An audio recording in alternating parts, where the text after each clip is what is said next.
有缘人，你敢不敢相信，这世界上真的有人长大以后，能够眼都不眨，把养了自己几十年的爹娘一脚踢开，不是吵架闹翻，是直接断线，连一句你最近还好吗都说不出口。这种冷血程度，旁人看了都替老人家心酸。今天我要点名12生肖里5种最容易做出这种事的人。话说在前头，第2名，你做梦都猜不到，表面孝顺的像模范生，私底下心硬的像块冰，一旦翻脸，连给爹娘留余地都嫌多余。这5个生肖的真面目，今天一个都跑不掉，看完你就懂。为什么有些人面子上风光，骨子里早就把亲情当垃圾丢了？说真的，这一集你一定要听到最后，因为我要讲的不只是别人，更是提醒你自己，千万别走上那条让爹娘哭瞎眼的绝情路。如果你认同孝顺这件事是做人最起码的底线，麻烦你在评论区敲下一句，愿天下父母身体康健，长命百岁，好人一生都顺顺利利，或者干脆打上发财2字，好运连连。你怎么对爹娘，将来你的孩子就会怎么对你。种下什么样的种子，结出什么样的果，这是天理，也是命数。好，废话不多说，我们直接进正题。咱们老祖宗常讲百善孝为先，这句话从小听到大，刻在骨头里都不为过。尤其在台湾这种重情重义的地方，孝顺爹娘几乎等同做人的及格分数。你看到爹娘头发白了，背驼了，腿脚也不利索了，心里那一阵酸是骗不了人的。但你猜怎么着？12生肖当中，偏偏就有那么几个人，不止不孝，还能反过来嫌爹娘碍事，嫌爹娘麻烦，嫌爹娘拖累自己。话说回来，咱们不能一棒子打死，不是属这个生肖就一定狼心狗肺。可有些生肖的脾气、心性、价值观确实比较容易往无情那条路上走，但碰到现实的压力，碰到自己的野心，他们能毫不手软的把亲情切掉，把爹娘当成绊脚石。你说残不残忍？真的残忍。咱们以前讲养儿防老，现在听起来根本是笑话。多少老人家拼死拼活把孩子拉拔大，共吃共穿共念书，连买房娶媳妇都掏空了棺材本，结果换来的是什么？是一句我很忙别烦我，是过年都看不到人影，是连父母生日都忘得一干二净。你身边有没有这种人？小时候乖得跟小绵羊一样，一长大翻脸不认人，离家以后电话不接，讯息不回，装死装到底。更夸张的是，有些人嫌爹娘没文化，嫌爹娘穿得土，嫌爹娘讲话啰嗦，张口就是我已经够累了，你们就别来添乱。这种话从亲生骨肉嘴里讲出来，你说爹娘心里是不是跟刀割一样？明明小时候哄着抱着喂大的小宝贝，长大却变成最陌生的那个人。这背后的原因没你想的简单，跟性格有关，跟成长经历有关，跟命格走向也脱不了关系。而最关键的就是他属什么。今天我就把这5个最容易抛弃爹娘的生肖摆到台面上来。但揭晓之前，咱们要先弄明白一件事，孝不孝顺不只是嘴上讲讲，而是心里那把秤怎么摆。有些人把出人头地摆第一，把潇洒自在摆第二，至于爹娘嘛，往往被丢到角落，等想起来才打个电话敷衍一下。这种人有共通点，就是冷感，太理性，太讲究投资报酬，对感情这玩意儿根本不放在眼里。某些生肖刚好就是这种调调，对外人客客气气，对家人冷得像冰窖。他们觉得我已经成年了，凭什么被家庭绑住？再加上小时候要是被骂得太狠，压得太久，长大就铁了心要离开这个家，永远不回来。这种报复式的断亲现在多得很，翻翻八字，对照生肖，你会发现这真不是迷信。你可能会反驳，生肖怎么能决定一个人孝不孝？说得对，生肖不是铁打的死规矩，但它代表的性格倾向会潜移默化地影响一个人怎么看待亲情。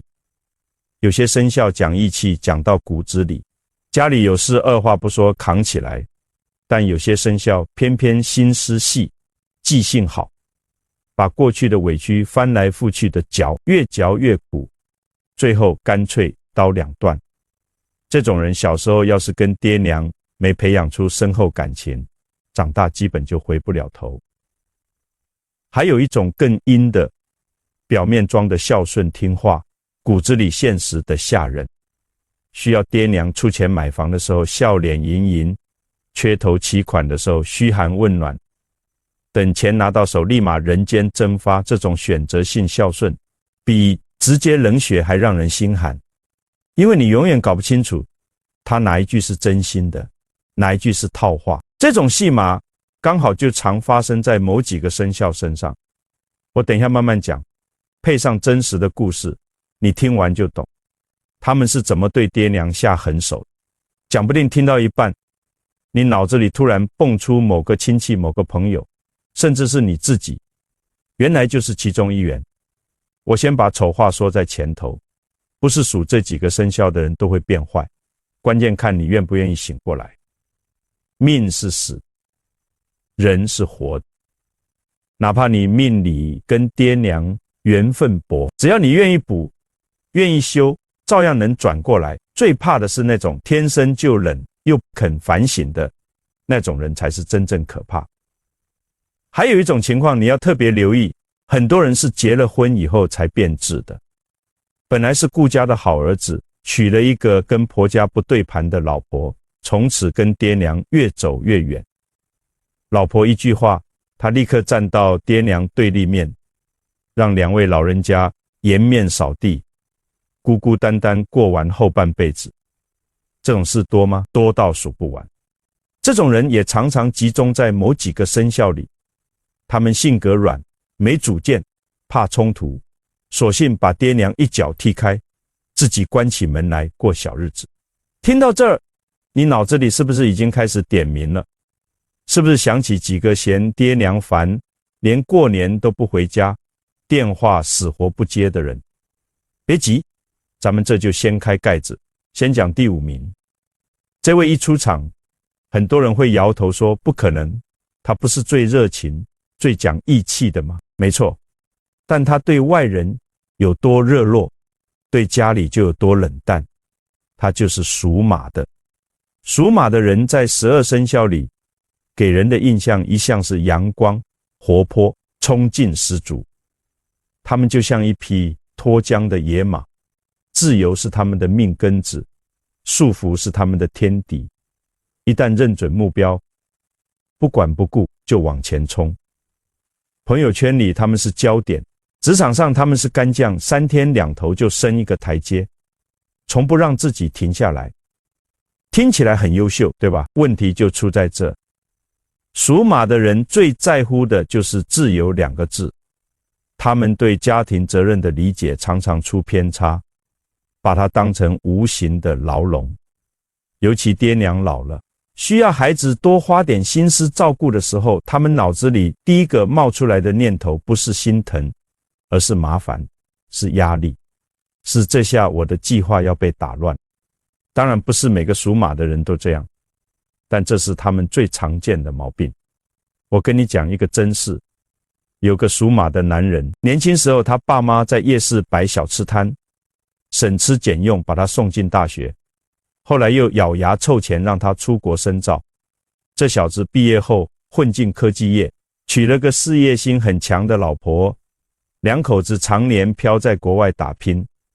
一开始还会偶尔给家里打电话，逢年过节寄个礼盒，慢慢的电话少了，礼盒没了，最后连他爸住院都不回来。一具公司忙打发过去。老爷子走的那天，他在灵堂出现5分钟，冷冷地念完一段经就走人。邻居们看了直摇头，说这孩子真是养了个白眼狼。你可能会说，这是个人问题，跟生肖什么关系？话不能这么讲。从命理上看，属马的人天生跟迁移、流动有关。他们不喜欢固定，不愿意被框住，一辈子都在换环境、换工作、换圈子。这种漂泊感让他们在感情上扎不下根，特别是面对家庭这种最需要长期经营的关系，他们能闪就闪，能断就断。属马的人还有一个毛病，太讲究现实回报，对哥们儿可以两肋插刀，对爹娘却斤斤计较。他们心里盘算，爹娘已经帮不上我什么忙了，我何必浪费时间？这种想法听起来扎心，却是不少属马人的真实写照。尤其等他们功成名就，那种自我膨胀就更明显，觉得自己一切都是靠本事打拼出来的，跟家里没关系。久而久之，爹娘就被他们划进过去式那一栏，甚至成了情绪上的累赘。属马的还有个致命伤，就是怕面对脆弱。爹娘老了病了，需要人照顾，他们第一个反应是逃。我不会照顾人，我看不下去他们衰老的样子，我自己也很难过，你们别逼我。说穿了，他们就是不愿意面对情感的低谷，不晓得怎么在脆弱里给予陪伴。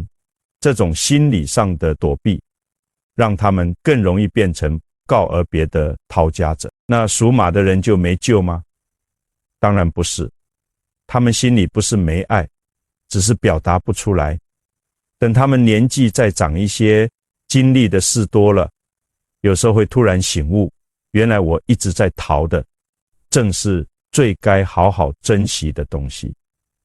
可惜这种醒悟往往来得太晚，错过了爹娘还能开口说话的日子。如果你是属马的朋友，趁还来得及，给爹娘打个电话吧。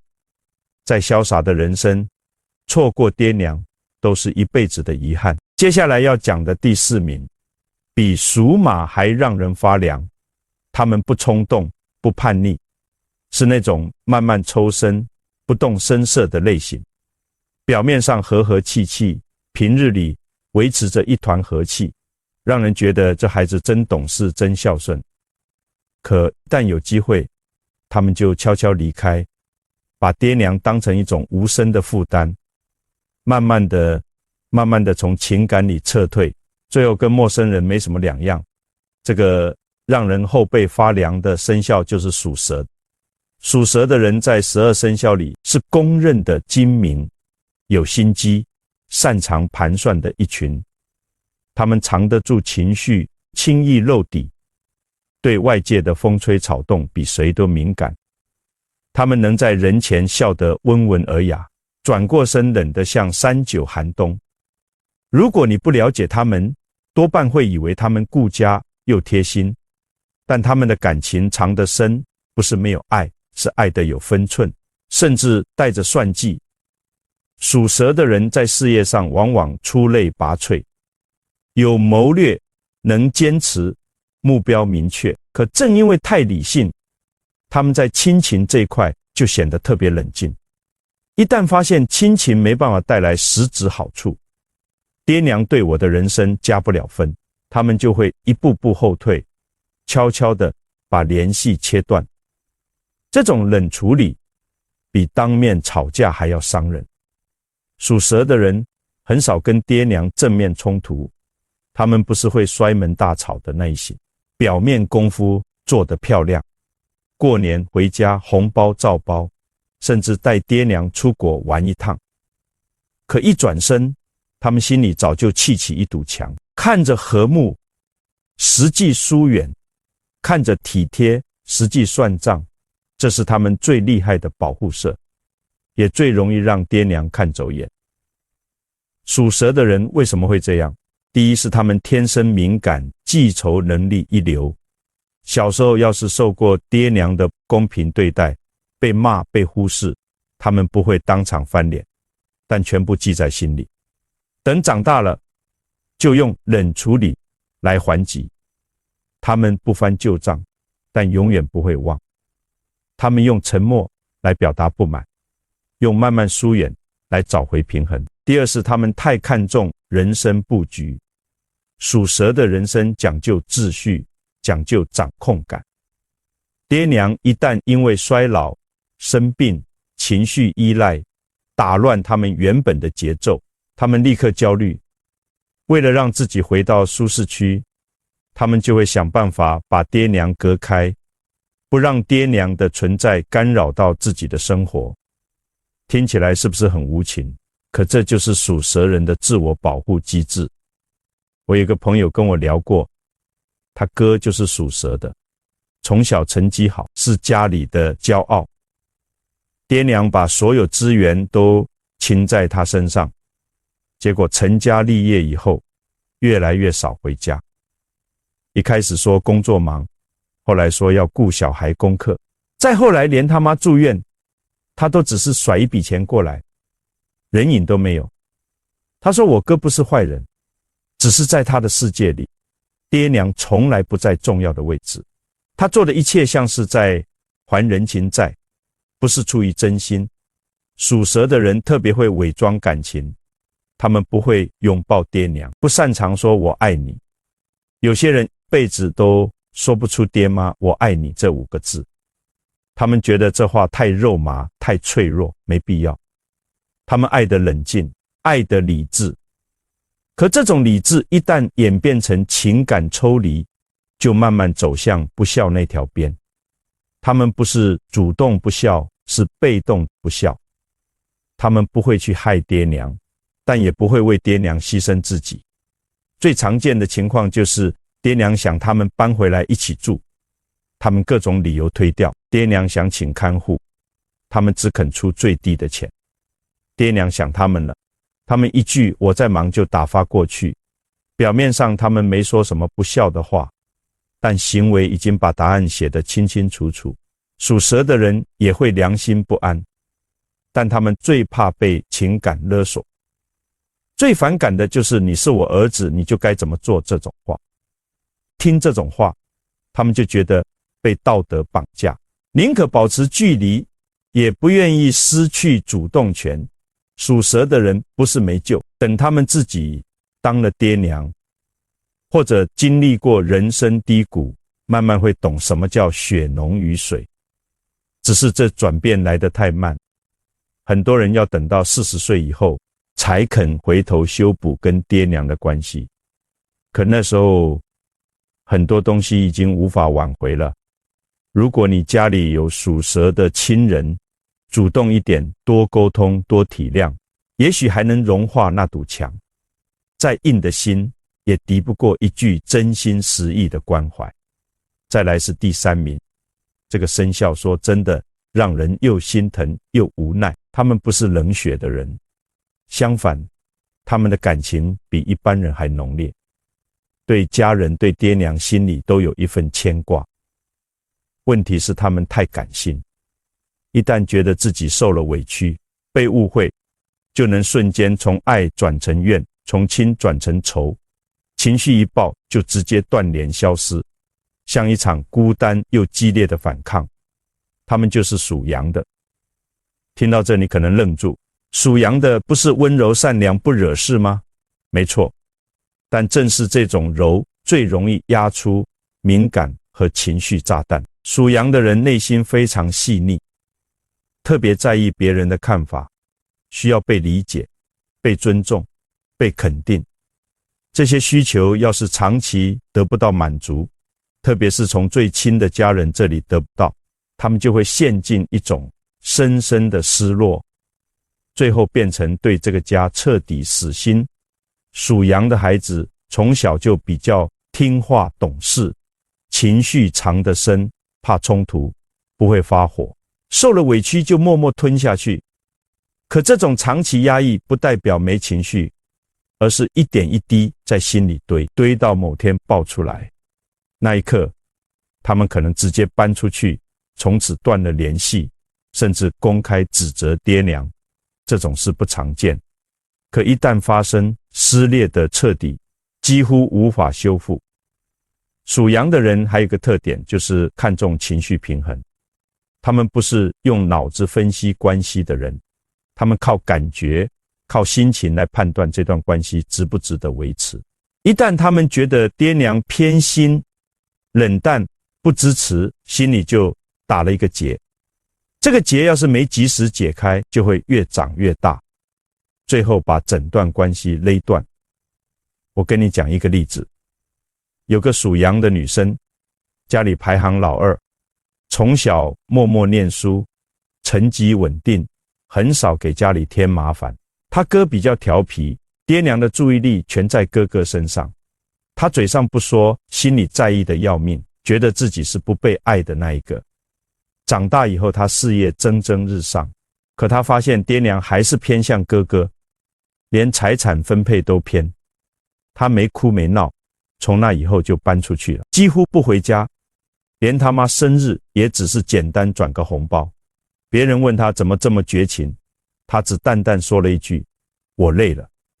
属羊的人就是这样，他们不会对家人发脾气，可一旦决定放弃，那是一种彻底的情感死亡。不吵不闹，却像把生命里某根弦给拔了，从此再不回头。在外人眼里，这就是冷血，是养了个白眼狼。可只有属羊的人自己知道，那是一次又一次失望累出来，不是一两天的事。从命理上看，属羊的人多属土，土代表厚重稳定，但也代表固执。他们不像火那样爆发，也不像风那样流动，他们的情绪是一层一层叠起来的，叠到某一天承受不住，整个垮掉。这种垮台最常发生在亲情上，特别是当他们觉得家是让我受伤最深的地方的时候。很多属羊的人成年以后会选择情感断舍离，他们可能还会照顾爹娘的吃穿，不至于让老人家挨饿，可心早就不在了。表面上履行义务，实际上不再亲密。这种形式上的孝顺让人看了无奈。你说他不孝吧？他什么都做了，可你感受不到一丝爱。属羊的人非常需要被理解。爹娘成长过程中，要是老用骂、否定、跟别人比较的方式对他们，他们会越来越觉得我不属于这个家。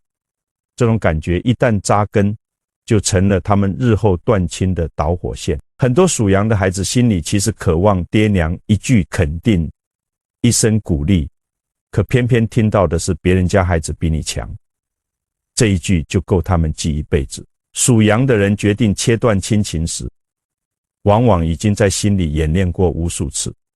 这种爆发不是外人能轻易理解，你看到的是他突然搬走，不再回电，再出现，可你看不到的是他心里那道千疮百孔的伤口。如果你身边有属羊的亲人，或者你自己就是属羊，停下来想想，有没有哪些情绪你一直憋着没说出口？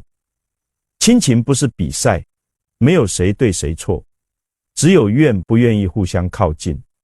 属羊的人其实很善良，只是这份善良不容易被看见。他们的爱深沉又脆弱，爹娘多一些体谅，多一些拥抱，很多裂痕本来就不会出现。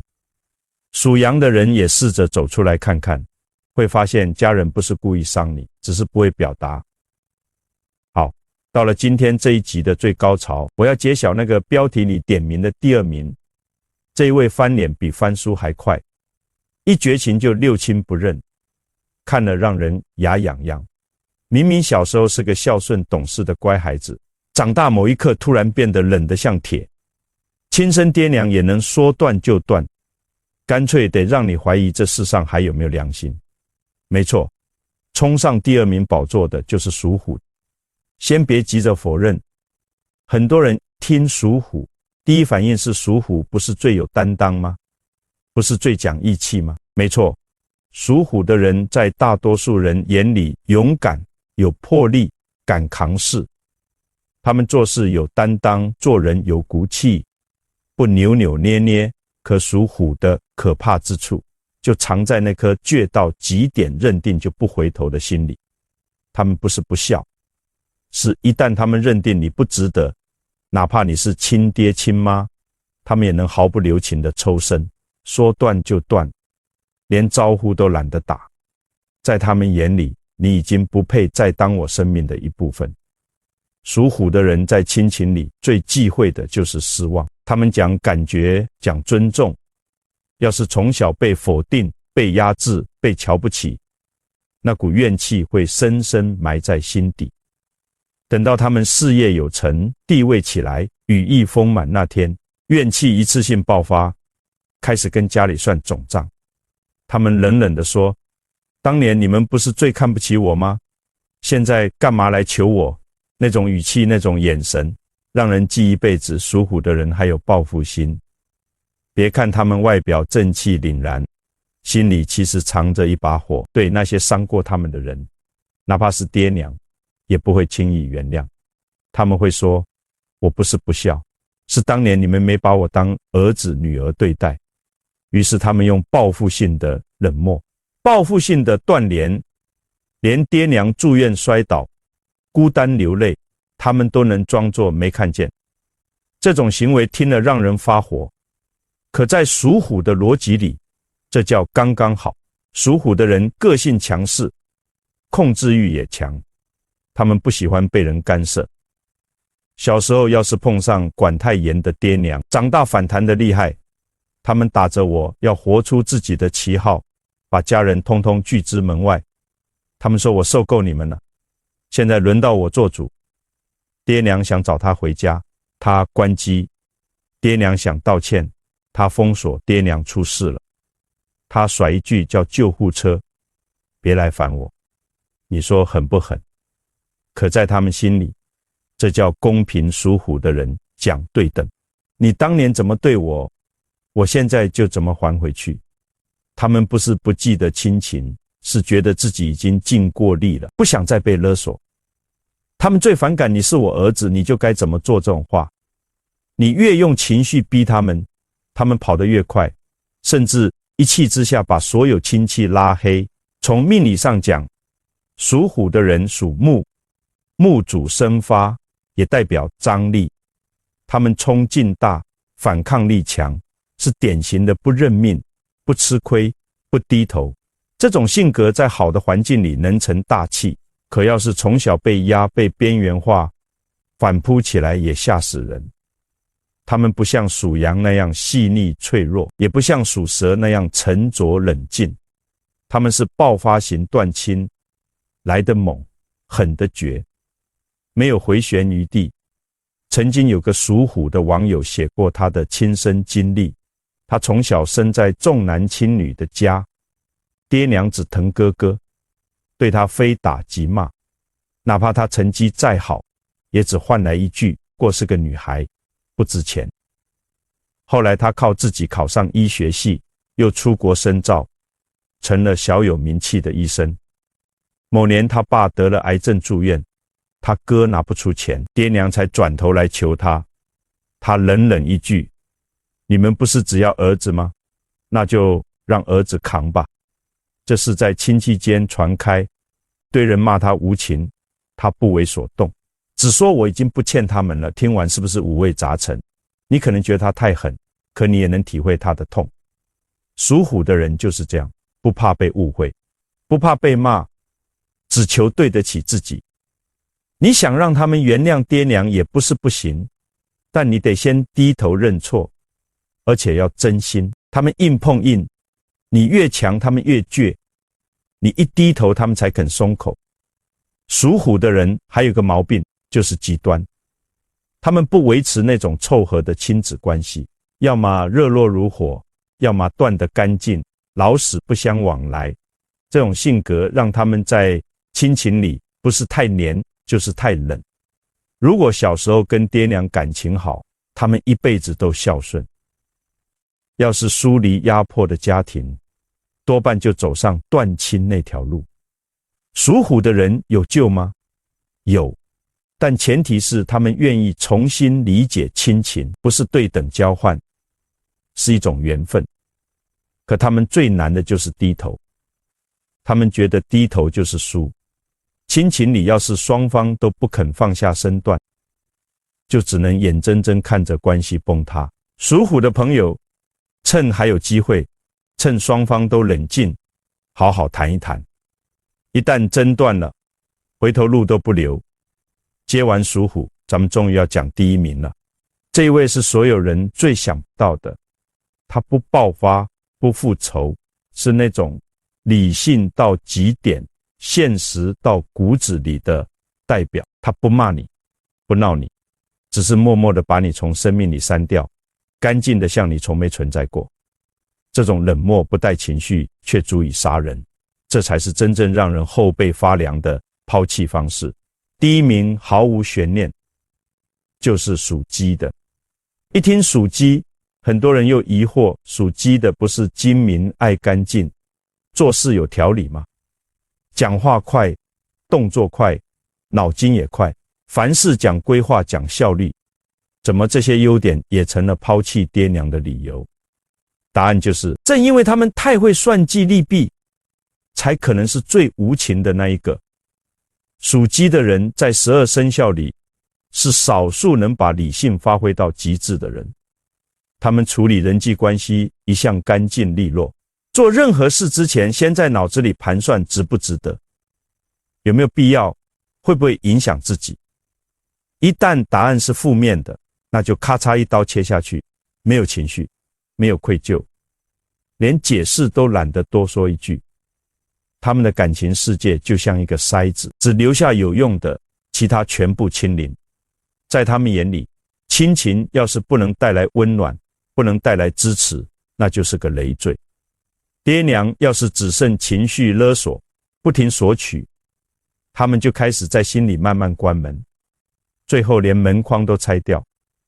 他们不发飙抗争，不上网控诉爹娘多坏，他们只是从生活里一点滴撤退，不回家，不接电话，不过问，不照顾，最后连对方生死都不在意。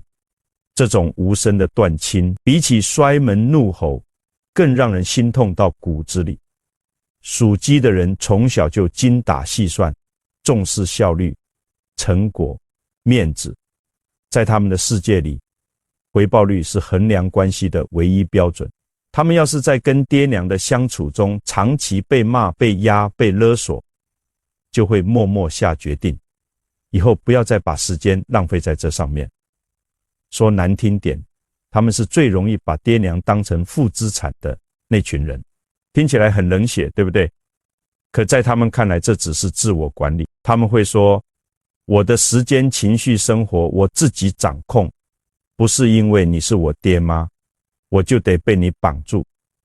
他们不信养儿防老，也不认血浓于水。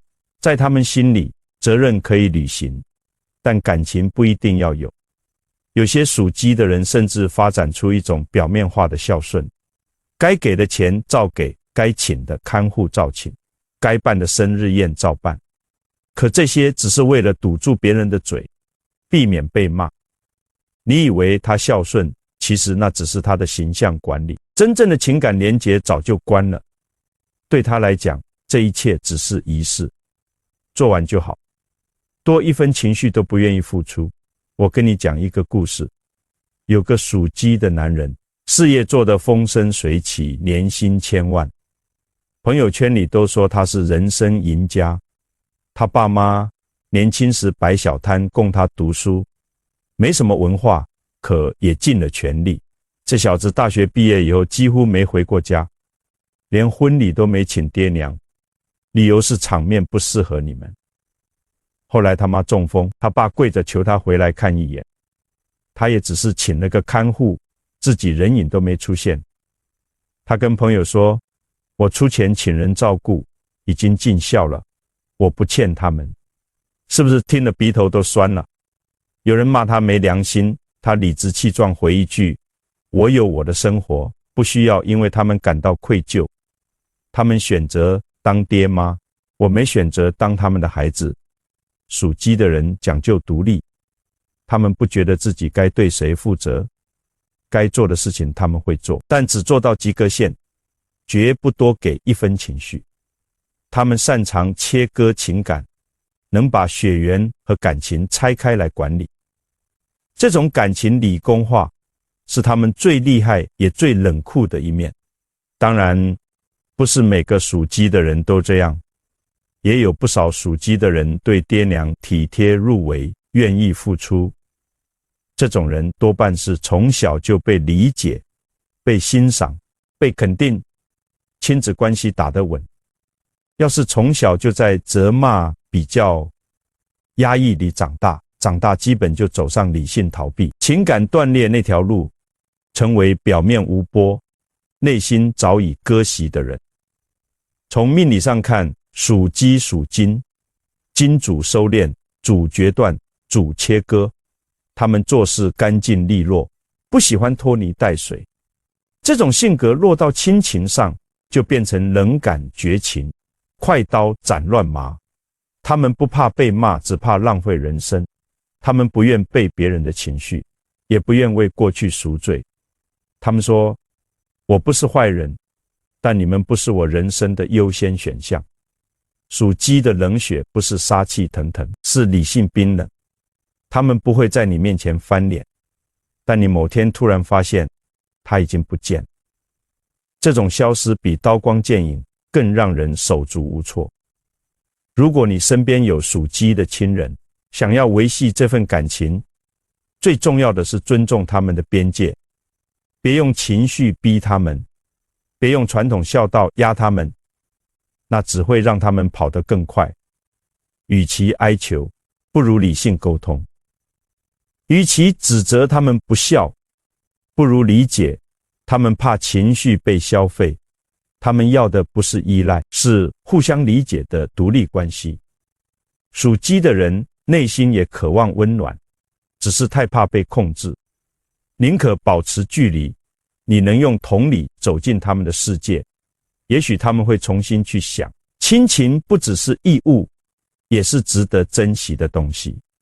讲到这里，5个最容易抛弃爹娘的生肖都过了一遍。属马的自由至上，属蛇的冷静抽身，属羊的情绪决堤，属虎的极端反扑，属鸡的理性切割。乍听之下，风格各不相同，有的热情，有的冷静，有的冲动，有的谨慎。可静下心来想想，你会发现一个让人毛骨悚然的共通点，他们都太把自己放在第一位，相对的忽略了家人之间的情感连结。这个时代讲求独立，自我意识强，本来不是坏事，代表你有方向，懂得保护自己。可这股自我一旦过头，变成我感受最大，我才是对的，亲情就变成可以随手丢掉的选项。一遇到不顺心有负担，他们第一个抛掉的不是朋友，不是恋人，而是爹娘。为什么？因为爹娘是永远不会跟他们计较的那一群人，就算我不理你，你也会原谅我，所以他们才敢这样做。这就是亲情最大的悲哀，太理所当然的爱，反而最容易被伤害。这5个生肖看似不同，骨子里都有一个共同心理：抗拒亲情压力，对亲情缺乏信任。从心理学角度讲，他们普遍有几种倾向。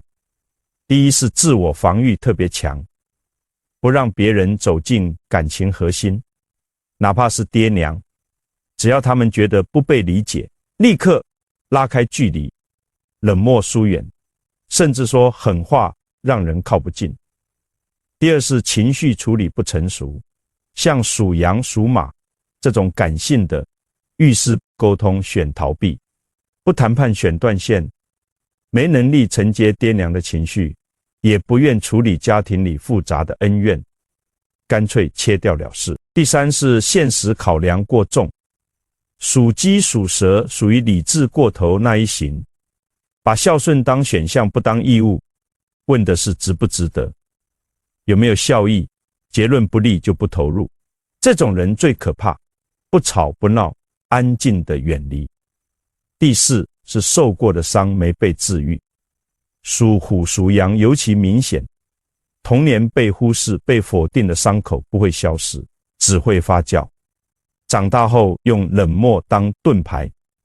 第五是过度看重成就，属马属鸡天生对成功有执念，忙着拼事业累积资源，亲情这种没法立刻看到回报的东西自然被排到最后。久而久之，爹娘想靠近，他们也不愿回头。看到这里，你可能会想，那是不是该怪这些生肖的人？其实不能这么简单的下结论。每种行为背后都有原因，原生家庭的、社会压力的、性格本身的。咱们不是在审判谁，是想透过这5个共通点，让更多人看见，关系不是一夜之间崩的，是一次次失望，点点疏远累出来的。在这个时代，多少父母跟孩子之间沟通断层断联，好像成了某些年轻人的解脱方式，可断得了一时，断不了一辈子。无论哪个生肖，哪种性格，一旦真走上抛弃爹娘这条路，最后伤到的还是自己，让自己孤独终老。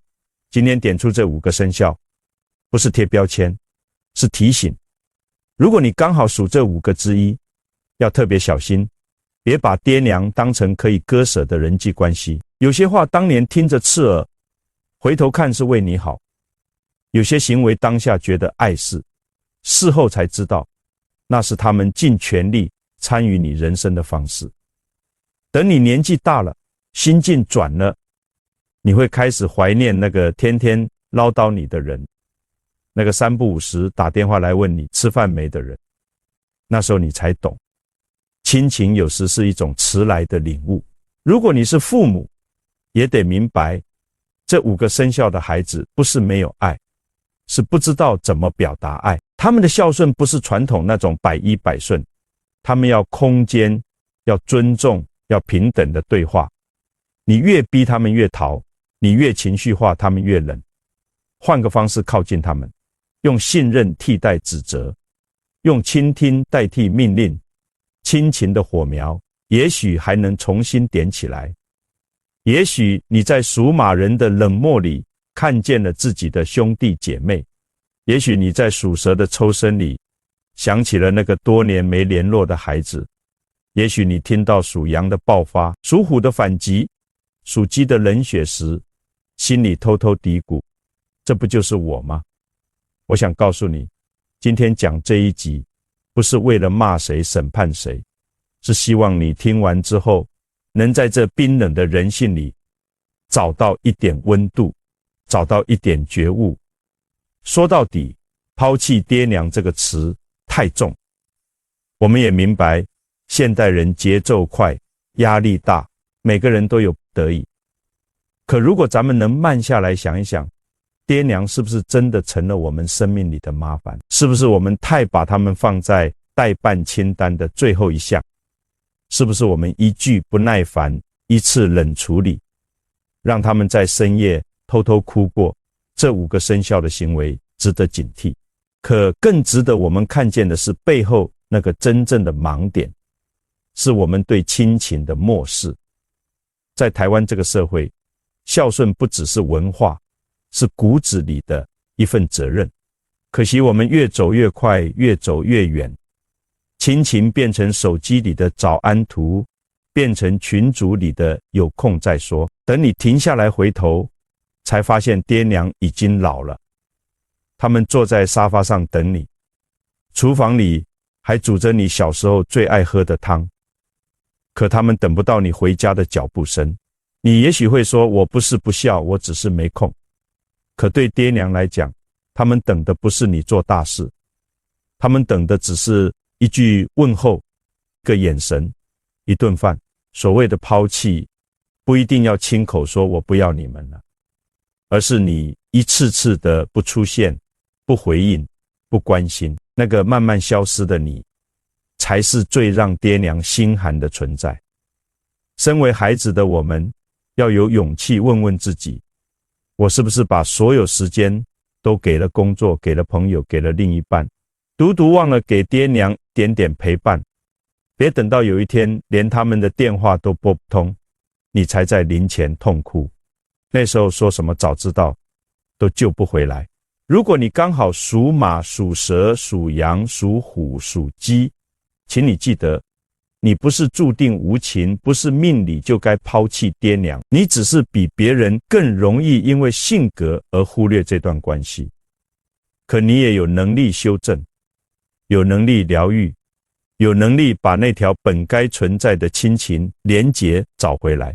你不需要突然变成一个完美的孝子孝女，你只需要从一个小动作开始。今天给爹娘打一通电话，这周末带他们吃顿饭，别再用我很忙当借口。你忙得了全世界，却连爹娘的近况都不知道，你到底在忙什么？你会发现，他们不是要你天天陪在身边，他们只是想知道你心里还有没有他们。有人说孝顺是等不起的事，没错，人生最怕的就是来不及。如果你是当父母的，也请你放下控制，放下期待，别再用我养你这么大来勒索一辈子。试着理解孩子的处境，多一点温柔，少一点命令，多一点倾听，少一点批评。亲情是双向，你愿意放手，他们才有机会靠近。我们不是要打造一个完美家庭，是要提醒大家，亲情是这世上最容易被忽略，也最容易被误解的一种爱。看完今天这一集，我希望你做3件事。第一，回头看一眼爹娘的照片，告诉自己他们还在，我很幸运。第二，发个讯息，问他们吃饭了没，身体还好吗？第三，把这支影片分享给你关心的人，特别是那些正在远离家庭的朋友，也许一句话就能让他们醒过来。最后，我想留下一句话，再大的成就也抵不过爹娘一句你回来啦。再远的路也别忘了家的方向。愿我们这一生都不要做那个在忙碌中弄丢了亲情的人。愿你我都能在爹娘还在的时候，亲口说出那句最简单也最珍贵的话。我们每个人都是爹娘生命的延续，也是亲情这条线上重要的一环。属马也好，属蛇也好，属羊、属虎、属鸡也罢，命格是天给的，可心是自己选的。命是注定的，但心是可以选择的。别等到人生落幕，才想起那句来不及说出口的对不起。别在临终烧香的时候，才发现自己好久没回家了。如果今天的内容让你有一点感触，欢迎在评论区留言。愿天下父母身体康健，长命百岁，好人一生平安。或者直接打上发财，好运连连。愿你有一颗孝顺的心，也收获满满的福报。也别忘了帮我点个赞，订阅频道，打开小铃铛，分享给你关心的人。也许就是这一句话，能唤醒一段被遗忘的亲情。